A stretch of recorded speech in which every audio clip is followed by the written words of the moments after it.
Hello, I'm Wilden Bruce. And I'm Christian Grotto. Welcome to another episode of Wildcats Biweekly.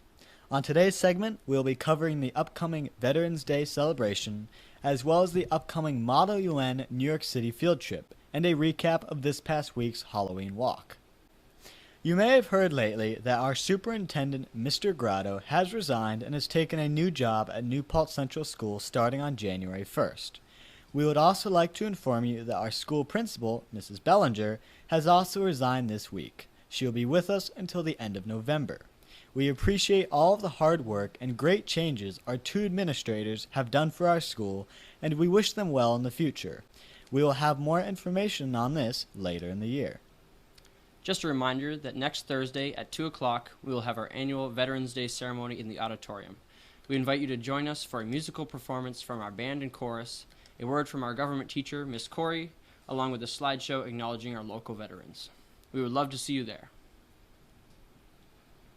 Next coming week, the Model United Nations class, or Model UN, will be taking an overnight trip to New York City through the 7th and the 8th.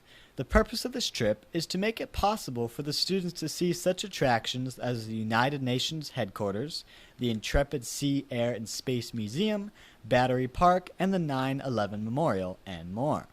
Cameron Cook will have more information on this trip next segment.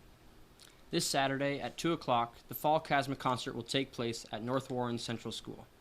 Band and chorus students from different high schools will work together throughout the day to prepare music for this performance.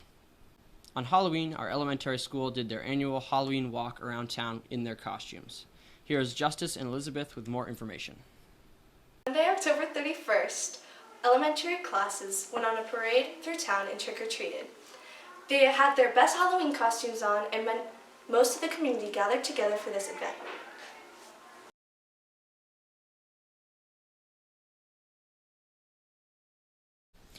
As many of you may know, the Trout Tank project that is usually a crucial aspect of the environmental science class has returned to SLCS. Here is Jeremy Kowal with more information.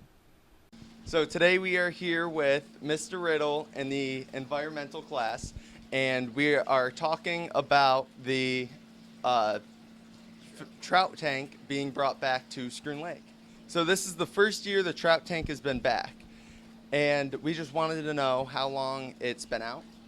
Well, we kind of were forced to shut it down when COVID hit.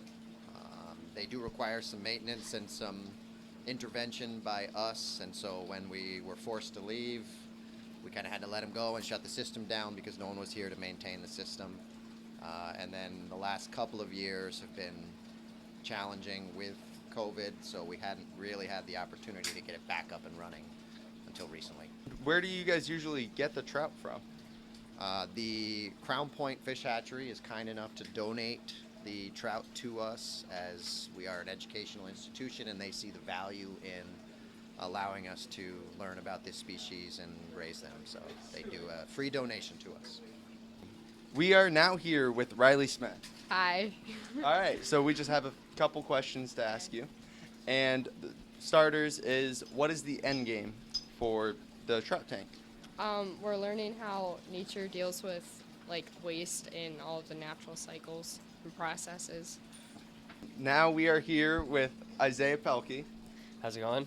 All right, and he is going to show us on one of the routines that he has to do. I'm going to show you the wake-up procedure. We do it every morning with the trout tank.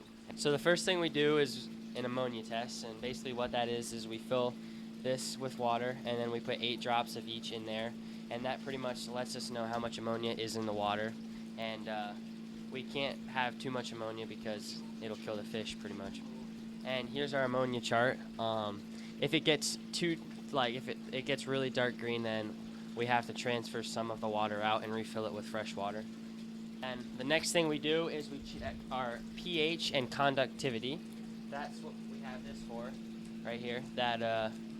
And then we will collect that data and put it in the Chromebook. And we have water flowing through for the plants, and we have to let water start flowing through these pipes in here into the plants. So start right here. And then you just go to the numbers.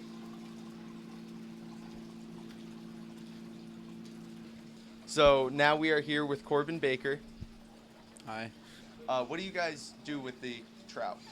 So we just got them. So as of right now, we're just kind of keeping good track of them, learning how to take care of them exactly, making sure they're healthy and that all the chemical levels in the water and stuff are safe. So that's kind of what we've been up to so far.